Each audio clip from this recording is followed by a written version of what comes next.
Ladies and gentlemen, boys and girls, people of all fandoms, welcome to the Ferret Raccoon podcast, episode 96. I am the JUNKY Raccoon. And I'm Recess. And we are back for the first podcast of September, which is pretty much at the point of getting close to the end of the year, I would say. For the most part. And Reese, you're back? I'm back. It's been a while. It's been almost too long. I don't know how long.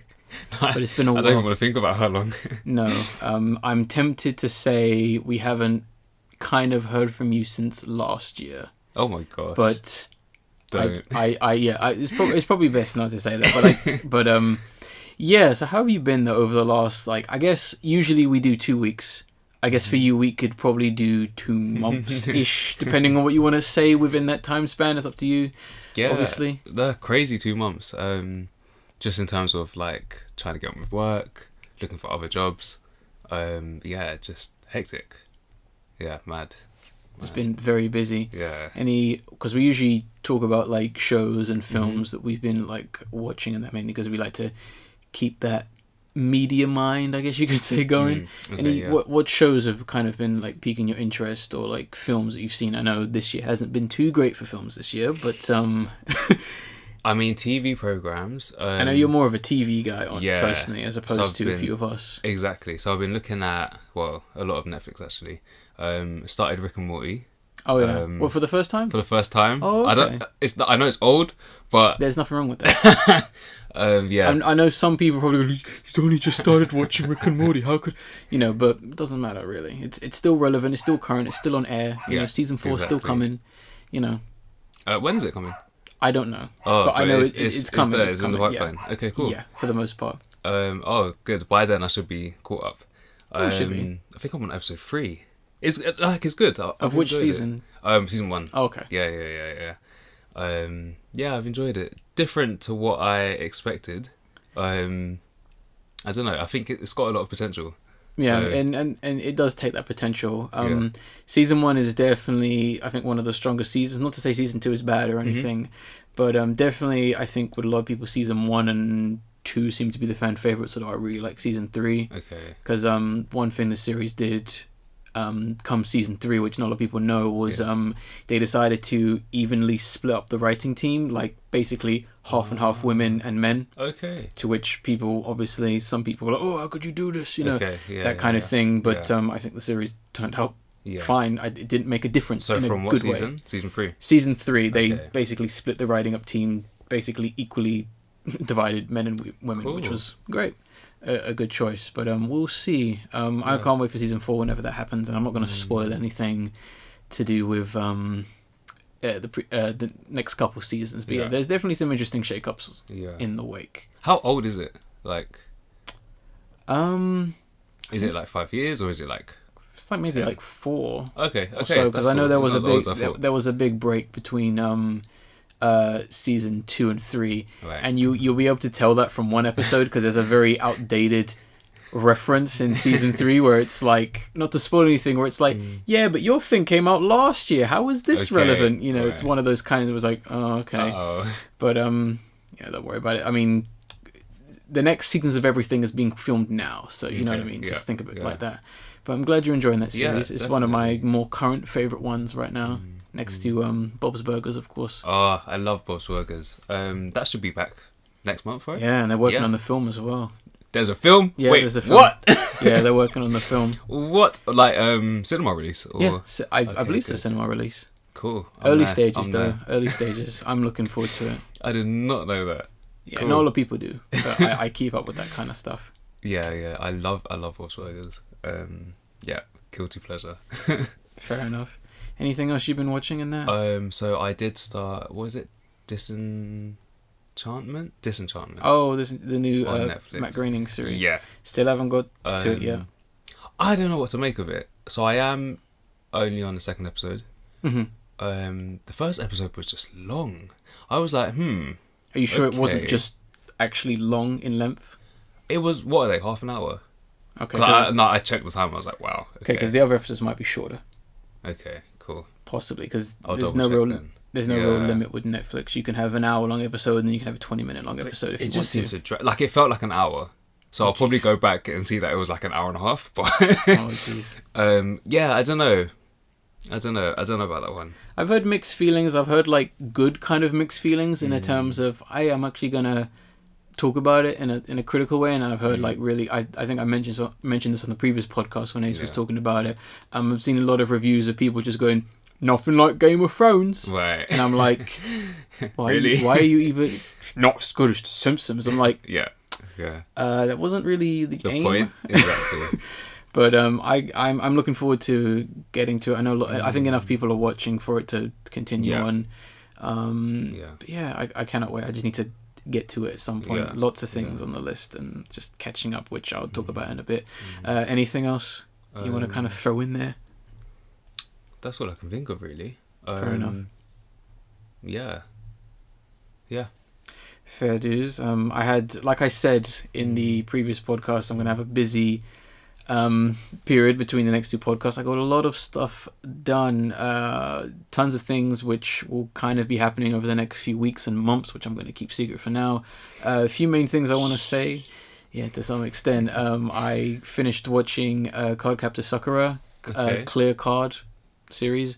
This is like the sequel to the original Cardcaptor Sakura series, which kind of feels overdue, but they finally did it, and it's really good so far. I was kind of surprised that we're going to get a season 2, which I'm fine about. The story they're doing so far, because for those, I'm sure most people are aware of what the whole point of Cardcaptor Sakura is, but what's interesting is kind of like the main starting point of this series, just to fill in for you and anyone else who hasn't been listening.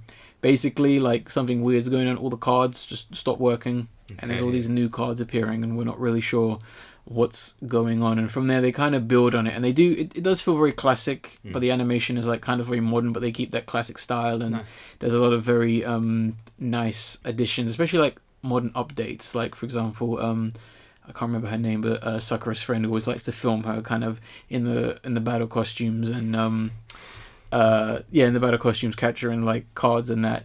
She's not always able to like film her with a normal camcorder, so she gets a drone. Nice. And then she also has Kero, which is like the little character. I forget what exactly he is. The little character. He has like a camera on his head because he can fly, so he follows her sometimes, which I think was a nice updated edition, which I was like, okay, that makes sense. If she's obsessed with filming her friend, then she would go as far as to get a drone and have him film it and stuff like that. Really good series. I don't want to spoil anything about it because it goes some places. It really plays the long game. It's it gets to the point where they're throwing hints at you and they ain't saying nothing, and almost to the point where it's very obvious, but it won't say nothing. You'll probably know who's behind it by like, let's say, the 7th episode, but they ain't gonna tell you they're behind it until like episode 20. And even then, they might be vague about it. Where you're going, what do they do? I still don't get, And I like that they very much know that the hints are obvious, but they're kind of like, oh well, maybe, it's kind of like that. Cool. What else did I watch? I also been watching. Haven't quite finished it because my weeks were so busy. I was been watching Lupin the Third Part 4, which is the 2015 series based on the original series by, was it Monkey Business? Well, that's his real name, but that's just his creator's name. But really good so far. Really liking the style, really liking the flow. Once again, it kind of feels very familiar but very new at the same time. And I just love how colourful it is. I love the Italian setting, which is really nice, and some of the new characters is definitely, like I said, very familiar but yet very updated and modern, even to the point of like some episodes are just like solo episodes with like just the one character, which I really like as well. Really good stuff. If you never watched Lupin, then I suggest you go and watch it, because I think it's one of the coolest things ever. And even watching a lot of like the chase scenes and the action stuff, and I'm like, man, like, and given all the situations with like them still trying to figure out like what to do with the next James Bond film, I'm just like, just like have a look at Lupin.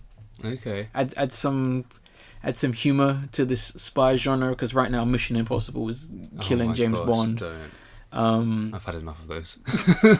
Well, there's not as many as there are James Bond films, but at the same time you could say there's better James Bond films than there are Mission Impossible films, but whatever. But we really due for like something more along the lines of Lupin the Third, and I'm not talking about that stupid The Spy Who Dumped Me film, because that's just rubbish. I'm talking about like actual craft, actual artwork, actual likable characters. Yeah. And stuff like that, and Lupin the Third is basically all that stuff. Okay. And the final thing I did, which was very recently, was I watched Aladdin, the West End musical. This was a big surprise. Nice. Been keeping a secret for a good couple months now. Saw it for my birthday, and it was really cool. It was although I don't want to sound like some cheesy critic, it was very magical. There was a lot of scenes where I was like, how'd they do that? But wait. I don't want to spoil like too much, but there are some moments where you're literally, what? Like, how'd they do that? Like a lot of magic. It was really good. It was very colourful. Not a single person was in the same ish colour for the most part. All the stage designs were like fantastic. If you ever do see it, particularly the Cave of Wonders. Okay. Oh my gosh, that was what they did with that was like incredible. That was amazing. Right, I need to watch it. Yeah, it was. I don't want to spoil it because I want people to be like, "Oh my god, he was right," you know. But damn, that was I was like very impressed. I mean, you look at you seen it. I was like third from the front, so I could see the composer, and as my mom says, I could see the whites of people's eyes. So yeah, it was really there, and I did pick up a few things with like when people were like really close to the stage and stuff like that, and there were some really nice touches. One thing I will say, which was nice, the guy who played the genie was fantastic. He had the right level of like character and energy to kind of pull off that character, and he really did it. And there's a great bit. The only thing I'll say that happens in the play, there was a great bit where Aladdin is speaking to the genie, and he's like, "You're from the lamp?" And he goes, "No, I'm from Wakanda." Wow. And I was like, "Yep, that's good. That's good." A lot of pop culture references that were used very well in there. But good stuff. I would highly recommend going to see it if you can. I'm given just how good it is and how well it's been doing. Hopefully it stays around for a long time, giving enough people to go and see it. But it's Disney, Aladdin, of course. But yeah, that's basically all I've been up to. Very, very busy, and the work's gonna continue, as Talking Heads once says, and the heat goes on. Let's actually move on to some of our topics, and we're mainly going to talk about Gamescom, which happened a few weeks ago. Gamescom is kind of like a mini convention. Some games get revealed, some kind of get more or less the same, but I guess this time we got a few more bigger reveals. First trailer we're going to talk about is Life is Strange 2, which has been a game that a lot of people, not really me, a lot of people have been anticipating. And Recess, you this is like your first time with, I guess, the Life is Strange series for the most part, just given what you've seen, your thoughts, I guess. Yeah, I mean the trailer didn't give anything away. Oh yeah, there's not much. I'm not expecting you to like write me a piece on it, but yeah. I mean, does the story continue from the first one? No. Okay, so it's completely new. New characters. Okay, I'm guessing new story, but there are connections. Right. Which you might have picked on, and I'm guessing it's not really a spoiler. I'm guessing the main connection might be that one of the characters has superpowers. I guess I picked up on that. Yeah. It might be very similar to the previous character's superpowers, where she was able to rewind time. Okay. And do some extremes. I'm guessing his is maybe the same. Right. That's the thing, though. Like the way they played it out, it wasn't 100% he has powers. Like it was like, oh, does he? Or so it was cool. It seemed. What I got from that was probably the first time he used his powers. Okay. Because something seemed to happen, and he was kind of, whoa, what the hell happened, man?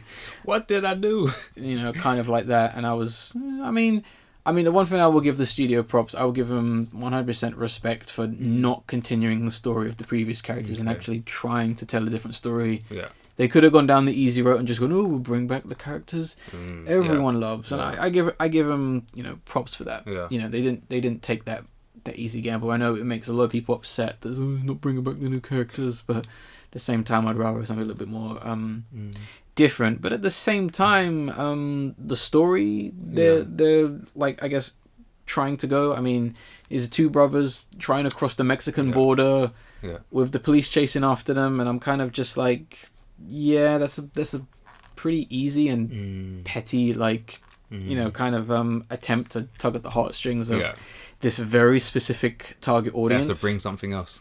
I would like something that isn't just an easy target. Yeah. They're clearly. I guess it's one of those situations where it's a matter of style over substance. Mm-hmm. I think because the writing and the dialogue and the stories in their games haven't been great. Okay. For the most part, as I think, and I know some people are going to say, "Oh, you just don't get it," because I know there are certain people who are just gonna kind of throw logic and criticism out the window just to go, "Oh, it's deep, it's relevant, and don't worry about it." You know, it's tackling a serious issue because we can all imagine the kind of situations they're gonna run into in this game, and it's gonna come off as very predictable. I think maybe they'll throw in surprises. I doubt it. If they're going to go this safe for a setting, then I doubt they're really going to throw anything in there. I mean, I do like the idea that you kind of have to look after your brother, and you kind of have to, your choices will set an example for him, which I think that's a pretty unique like game mechanic to some extent, depending on how far it goes. I don't know, hopefully it's not as stupid as, oh, you lit a match and now he burnt down the school, you know, something that you had no real hand in, wasn't a choice, basically. I will say one thing, compared to the game they kind of released prior to this, the trying to remember the name of it, the Awesome Adventures of Captain Spirit, which I guess I think it's like a standalone game, which I guess is connected to both games now. Captain Spirit looks way better and far more interesting than this game, because they actually did something new, and it's actually just a self-contained story, and I don't think this team can handle a big story because the dialogue is awful. But yeah, I mean, if you haven't seen Captain Spirit, I think it's really cool. Kind of along the same lines as point and click, except the kid kind of believes he's like a superhero and he's kind of living in a bit of a fantasy world, and that aspect was like quite interesting. And I'm kind of you kind of go to this and you're like, oh, I don't want depression hour. You know, nothing wrong with things that are sad or depressing, but when nothing works, right. That's going to feel like depression. At least they're attempting to pull at the different emotions. I don't know. I guess, but at the same time, Life is Strange 3 is just going to be about mental illness. Right.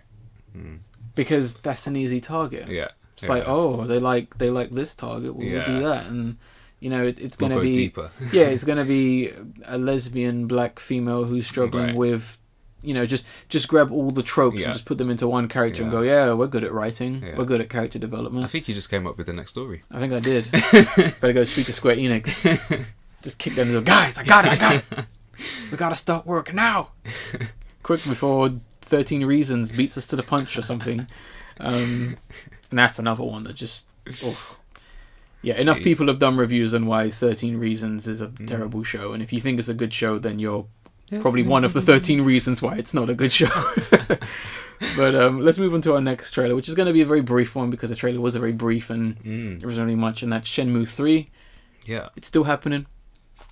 I didn't know what was going on in that trailer, but it's still happening. I didn't really. I was like, hey, it's cool to see those characters. I remember those characters. It's been about 15 years or so, and I'm like, 15 years? Something like that. Wow. Maybe a little bit less. I'm kind of just like, he's back. She's there too. I remember her, you know, and stuff like that. I'm just glad it's still happening. It has a very old school feel to it, which I think is a good thing, but at the same time I'm a little bit worried that maybe that might not translate in the presentation, which I'm a bit concerned about because Sony is backing this game. Okay. So if this game comes out broken, some questions are going to... This was a kickstarted game, right, but at the same time I'm still going to be looking around. It might be one person's fault if the game doesn't turn out great.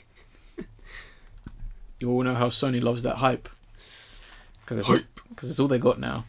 All they got is Spider-Man, and they're going to milk that until Disney buys them up. When is that out?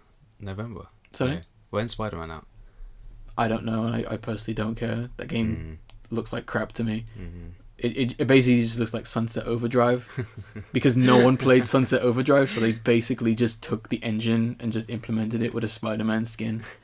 Because no one... That's all they did. No one played Sunset Overdrive because it was on Xbox One. That's why.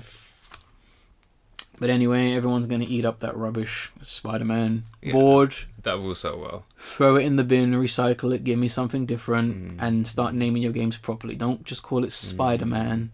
Which Spider-Man? Yeah. Spider-Man on the PS1, Spider-Man on the PS2. Which Spider-Man? Yeah. Come on, learn how to name things, please. Next trailer, I know you can definitely talk about this one. Next. It's the one, most likely the biggest game of next year. Devil May Cry 5. Boom. Exactly. This is the Dante reveal gameplay trailer. Dante was teased off in E3, but you didn't really see him. We just see him, old man Dante, kind of like driving his bike, like, yeah, I'm ready for the fight. And I guess the first thing I have to say is he's got a coat, he's got a sword. Oh my god, it's Dante. Oh my god, it's Dante. That's a reference only us will get. But yeah, I mean, I was already sold on this game. Yeah.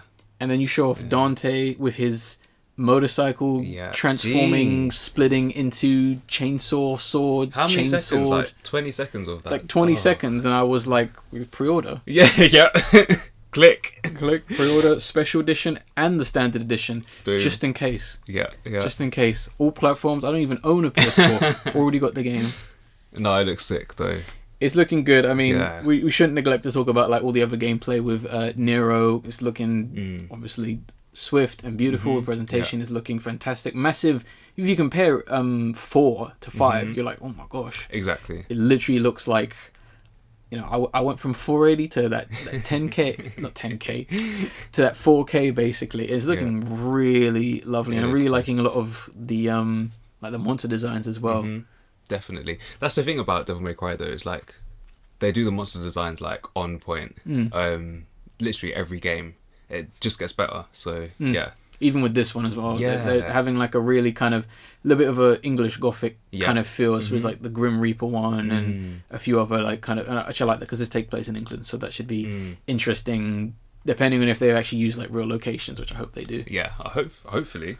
Why would they miss out on that opportunity? I wanna be Nero in the London in the British Library, just fighting that Grim Reaper thing. That would be sick. Just Nero and the other guy walking up, was like, the British Library. I heard it's got over 100,000 books. Something like that. We gotta find that one book on. That's the quest. You know it. She drives up. Is like, you sure the book's gonna be here? Gotta be. It's the British Library. They need to Capcom. You need to get that. Needs to be a quest. Yeah. I want to see a point where it's like, gotta stop in Top Shop. Gotta get out to Niketown.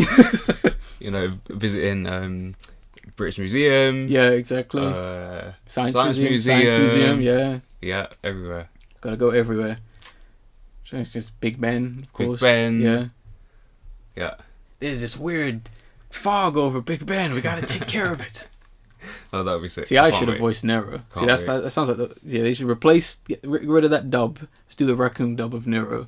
That's what we should do. So when's the release date? Early next year? I believe it's February next year, so not long.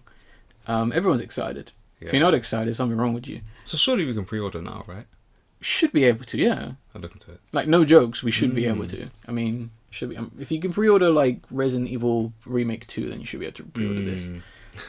I cannot wait. Yeah. I'm looking forward to this. I'm a big fan of the Devil May Cry series. I haven't played that many games, but I love the style. I love everything about the series, and it's good to finally have it back. And I think everyone is happy to have it back. And everyone loves that song. Everyone's liking this story. Got a few more playable characters, which is nice. And I think we just need a little bit more. I'm not too fussed about the story right now. I'm sure they'll reveal that in time. No, me neither. But I cannot wait. I'm just hoping like it's not pushed back, because obviously there was that whole mess with 4. Like it was pushed back about 3 times. But we'll see. Yeah, I mean, at the same time, if it does get pushed back, it only means they want to make the game better. Yeah. Usually that's true. It's always a good sign, and to guys. be fair, I can wait. Yeah, I can wait. As long as they don't go, 2021. Yeah. Then that'll be an issue. Capcom, they're very on the point. When they announce a game, they're like, get ready. It's save your money. Yeah. It's coming soon. Save them pennies. Yeah, save them pennies. You only get £5 pocket money. Don't worry. You'll be able to buy it by the time this game comes out. Special edition included as well. And that's pretty much, excuse me, one more game trailer we have from Gamescom, and this is quite an exciting one. We have a fairly long name, the Dark Pictures Anthology. I'm guessing this is the first in many games in this anthology. The Man of Medan, and I hope I've said that right. Might not be based, because I think this is actually based on something real. Okay. So yeah, this is coming from Supermassive Games, who obviously did Until Dawn, which came out in I think 2014-15 or so. Yeah, around then, yeah. A few then, which was a really fun, great kind of throwback horror survival game, which was very horror film based and troped, which was did pretty well. Unfortunately, the studio hasn't really been doing too much. They did Hidden Agendas and the Impatient or Impotent or whatever the hell it's called, which wasn't great. That one. That one. I think the Impatient is probably one of the worst games of this year so far. It's not great, and it's a VR game as well. But yeah, they might be back to top form with this game. Got a very brief kind of look at the gameplay. Well, I wouldn't even say it's gameplay. It's more like the cutscenes, but then again, cutscenes are the gameplay, gameplay's the cutscenes, you know, that kind of thing. And what's interesting is I think that's actually based on a real thing. Okay. Yeah, the what is it called? The Orage ship. I think that's what it's called. The Orage Medan, which is an actual ship. An actual ghost ship. Well, I'm not going on that ship. Well, you can't. After watching that.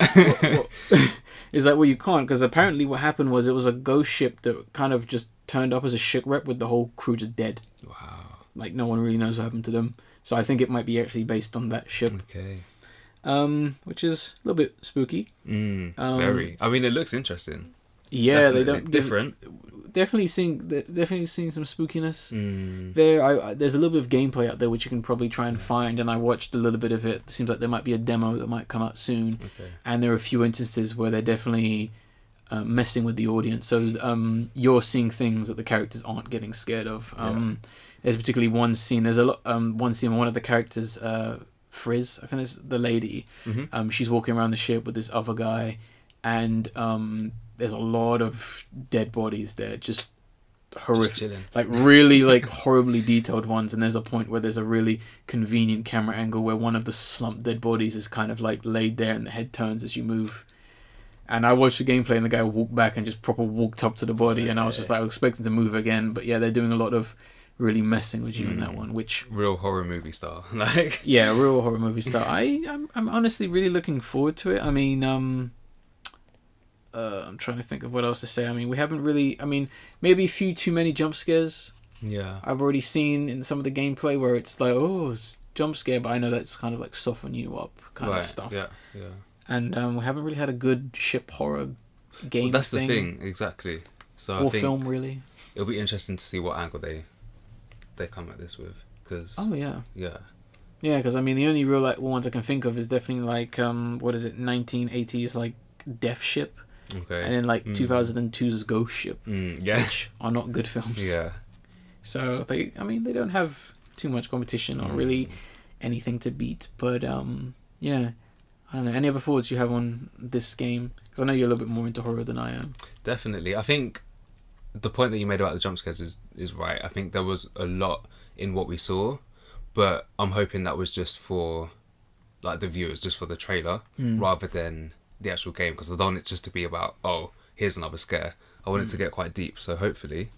It does seem so. I mean, for those who have played Until Dawn, they know how, let's say, deep that game does get. It's the surface level is basically a lie, let's just say, and I'm hoping this, even in the trailer, that kind of implies it, even just the setup of, you know, a couple guys going deep sea exploring, and it seems like they're on some kind of abandoned, maybe, like, ghost ship, and even in the demo, one of the guys, who I guess is kidnapped this character, he is terrified. He is like, he seems to know what's going on. He's like, yeah, I'm not falling. He seems to know that there's even a point where he sees like a dead body and he goes, oh god, you know, that's the thing, if you die here, you stay here.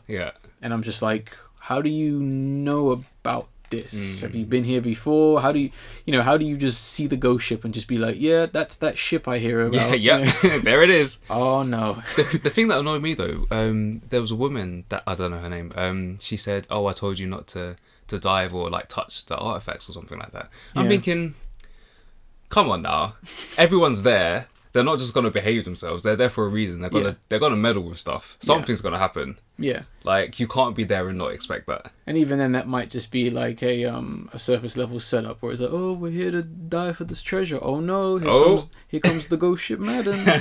You know, it could be like one of those cases where she's probably just upset. She might not even know about this curse. She might be like, oh, don't touch that stuff. You know, that's true. She might have her own intentions and stuff like that, where she's like, oh, I left that fake treasure down there and don't touch it, you know, that kind of thing. Or she's got her own like ghost. I came here for a holiday. Yeah, you know, stuff like that. Yeah, we'll see. I mean, I'm very interested. It's dropping pretty early, so next year. So that should be really interesting. I cannot wait to see it. And that's pretty much going to wrap up most of the Gamescom stuff. There were a lot of other things. It was mainly like other things we'd seen, you know, like Metro, Exodus, and stuff like that, announcements and stuff. But we got a couple film trailers. Yeah. Quite a lot of film trailers compared to the last 2 weeks where there was like nothing. Because everyone decided not to release a film trailer. First one I'm going to talk about is First Man. Which is coming from the director of Whiplash and La La Land. Yes, that's Damien Chazelle. Yeah. Interesting discography so far. Coming off with a what I like to call it's the next installment in the Man Goes to Space series, or trend in Hollywood. Yeah, a trend, right? Yeah, it's gotta do a film about a guy going to space. I guess it's joining 2001 Space Odyssey, although that came out way time, and you got Moon as well. You have The Martian, Interstellar, Gravity, and a few others as well. I'm sure there's others coming out. I'm pretty sure someone in Hollywood is just rifling through the British Library, just going, man, are there any other stories about guys in space? So although this one is actually based on true events, obviously we're dealing with why do I forget his name? Neil Armstrong, and played by Ryan Gosling, which is kind of interesting. I think he's maybe a little bit too pretty for this role. Yeah. Doesn't quite look like some guy who's like, yeah, I'm going to go space. Yeah. But, you know, fair dues. I'm sure his performance is what's really going to sell it. Exactly. And awards that he'll collect. Maybe. He still has some... he did win one award, didn't he? I think. Yeah. I don't, that Oscars was a mess. Soon to come, we'll see. Maybe, yeah.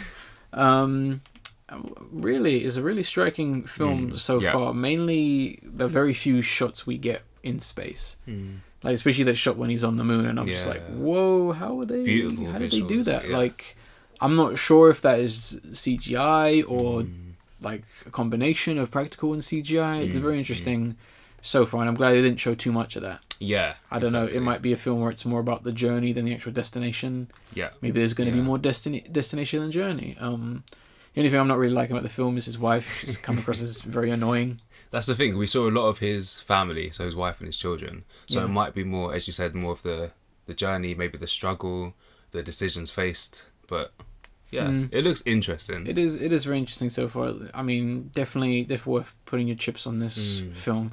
I'm looking forward to it. Whether I watch it, I don't know.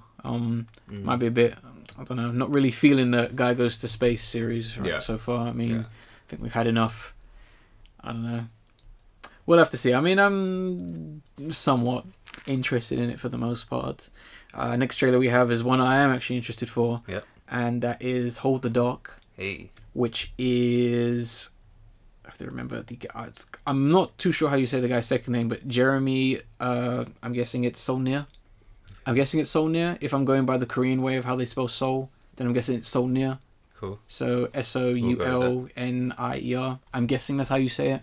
That's just my guess. This is his next film. He was the director of Blue Ruin and Green Room. And I'm guessing, given by just how this film looks on the poster, this is going to be the grey film. Given the Green Room was the green film, Blue Ruin was the blue film. So yeah, and definitely the poster and this film is very grey. I think he's kind of going on some weird colour basis to some extent as an aesthetic or a tint, because Green Room and Blue Ruin had a... I didn't even notice that really. Yeah, if you go back, Green Room does have like a greenish tint, which is quite nice. Cool. But yeah, this film looks creepy as hell. Yeah. And I mean, I know it's going to be creepy given that I've watched The Green Room, and I know things are just going to escalate. Yeah. But we don't know how, which is cool, and it's very interesting. Because I have no idea, or we've already been kind of like speculating on what's really going on, just like this town, and like people are going missing, and they say it's wolves, and there are some questionable lines that have been said in this film if you watch the trailer where we're just like, oh, it doesn't quite make a lot of sense. Yeah, two definitely standout lines. I can't remember them though. I think it was the mother, the mother of a child who's, I believe, been killed or taken by wolves. Something's happened. And she seems to kind of be saying to our main character, who's I guess been called in because of this situation, she's kind of been saying, I need to show my husband something. Yeah. And I'm like, okay, that's a really odd way to kind of what could that mean? Describe it. I mean, I'm guessing she's maybe implying that, although it sounds very horrible, wolves have probably killed her child and ripped her to shreds, and it's like, I need to find something to show that this. Maybe she's implying the husband's the kind of guy who's gonna come back and go on a mental rampage, just killing everything. So then obviously we're waiting for the husband to come back and see his reaction. Yeah, because we do see that he does come back and he's speaking to the main character, and I think he's saying something along the lines of like, have you found my son? Or something. He's like, no, and he asks him, oh, can you raise the dead? And he's like, no. He's like, well, I have no business with you then. So there's definitely something under. Yeah, and underneath. And there seems to be a lot of. It almost seems like there's kind of like an implication that like it's not like wolf attacks. Kind of obviously, and rather something more like maybe even like an infection or some kind of like form of cabin fever, because it seems like it's like almost like a don't go out at night kind of thing. There's people going crazy doing things, and people not necessarily knowing. If you look very carefully, you can see certain characters wearing some kind of wooden wolf mask, and I think even the wife is, I think, stark naked wearing one, and I'm like, not sure if she's aware of that or not. It doesn't seem like when these people are donning the masks, they seem like they're actually aware of what they're doing.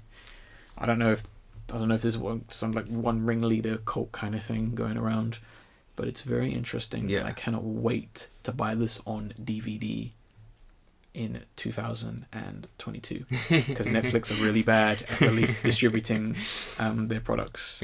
Where's BoJack Horseman on DVD, guys? Where is it? Just to let you know, Daredevil season 2 just came out on DVD. Jesus, guys, I know you want to keep those exclusives, but you can make you can make a lot more money if you release it on DVD as well. I'm not saying you have to give up the rights. I'm just saying at some point maybe you got to change it up, guys.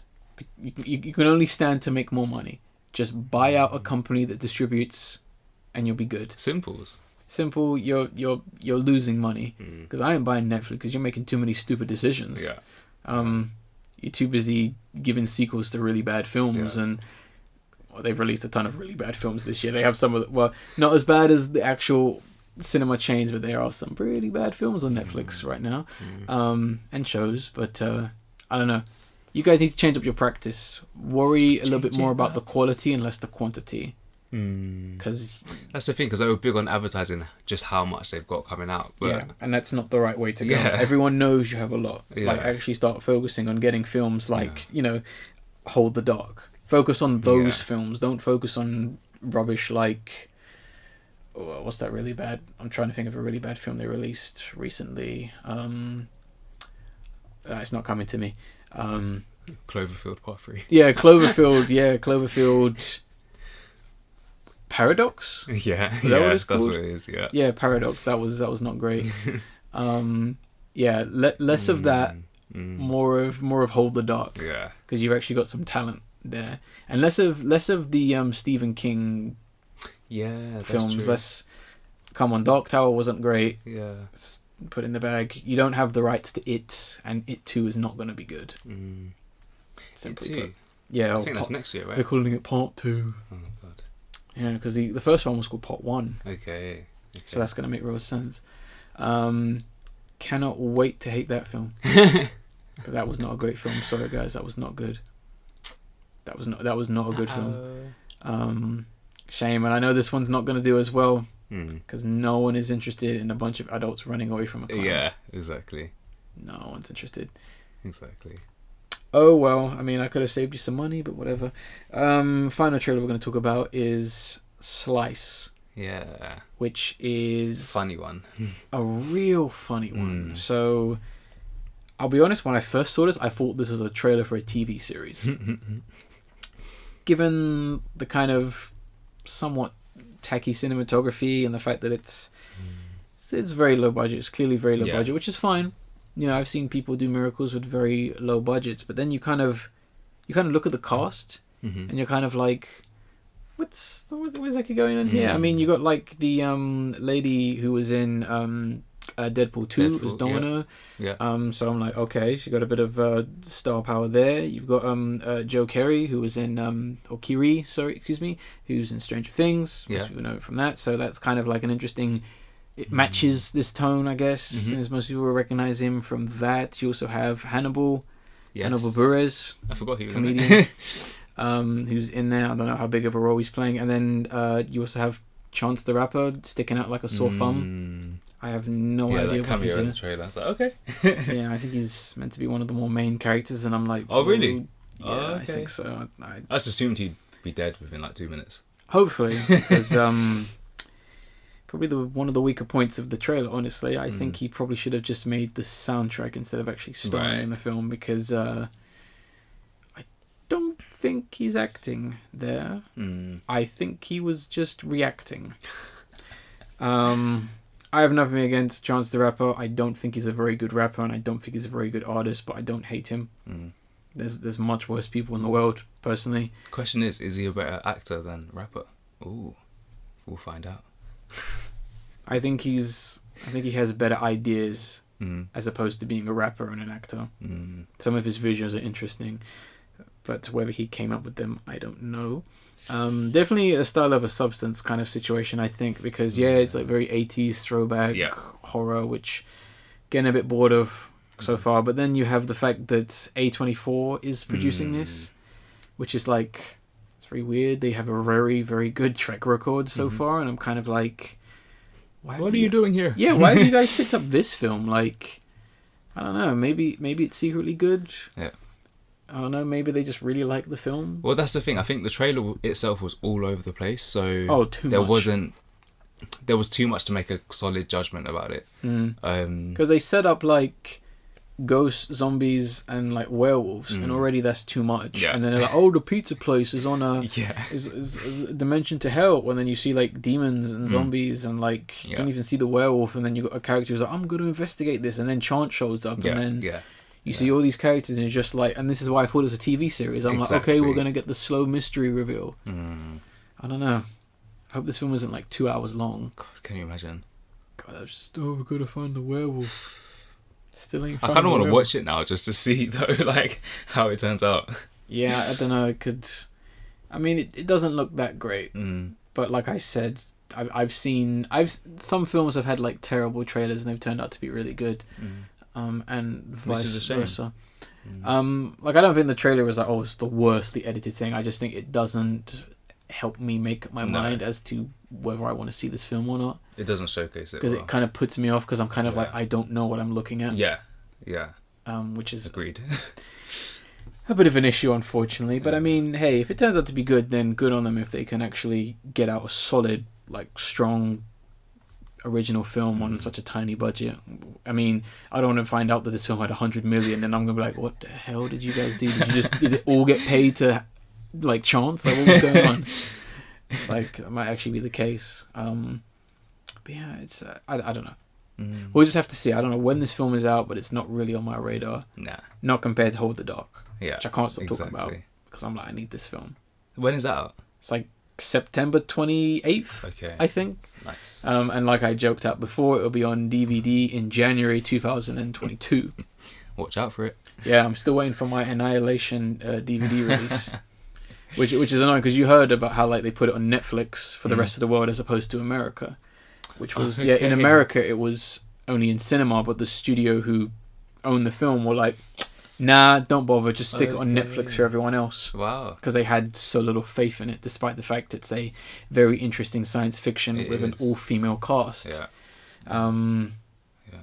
It's funny how people will scream about dumb films that are all about positive stuff, but when an actual interesting one like this comes out, fuck it. Not interested in that. I'd rather waste my time on Crazy Rich Asians, a film that shouldn't really exist, only because of just how poorly marketed and managed the Hollywood system is, where it's like, no Asians, no blacks, no this, no that, only the white guy must be on the poster. But hey, the film's doing well. If that gets more films like this over here, good on them. You know, I don't think it's a great film, but if it gets the message out, sure. And hopefully we get like a screening of like Hold the Dark in this country. That'd be cool.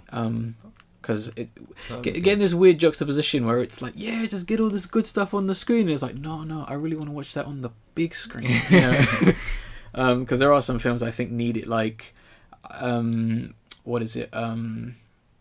It Comes at Night. Yes. I would have loved to have seen it in the cinemas, but that seemed like it was a film that was only in cinemas for like 3 days. Yeah, done. And 2? Yeah, I had to watch that film in the dark. Just to kind of recapture that experience, because that was a really good film. That was good. Ignore anyone who says it's not. They're just upset that it's not a horror film. Exactly. That's all it is. Exactly. That's all it is. But yeah. Anything else? Well, we got our last thing, which is going to be the video of the episode, which is going to be BLOCKHAMPTON with JUNKY. This is a Minecraft parody of Brockhampton's JUNKY off Saturation 2, the album they released last year. This is the Minecraft parody of it. I was getting into that. He went in. Gee. Definitely look up the original song before. Just type in Brockhampton JUNKY, listen to that, then go watch this one. I think they did a pretty good job. They did. One of my favourite things about it was listening to the different registers and quality of the mics between the rappers, which was quite interesting, something I would pick up on. But it was quite nice. Those guys go in. They do. They do go in. I think they did a really good job replacing words and kind of make all sense with Minecraft. And the freestyle in the music video. Yeah. Ooh, boy, my boy's got moves.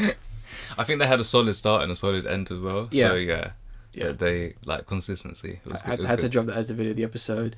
Anything else you want to add before we wrap this podcast up?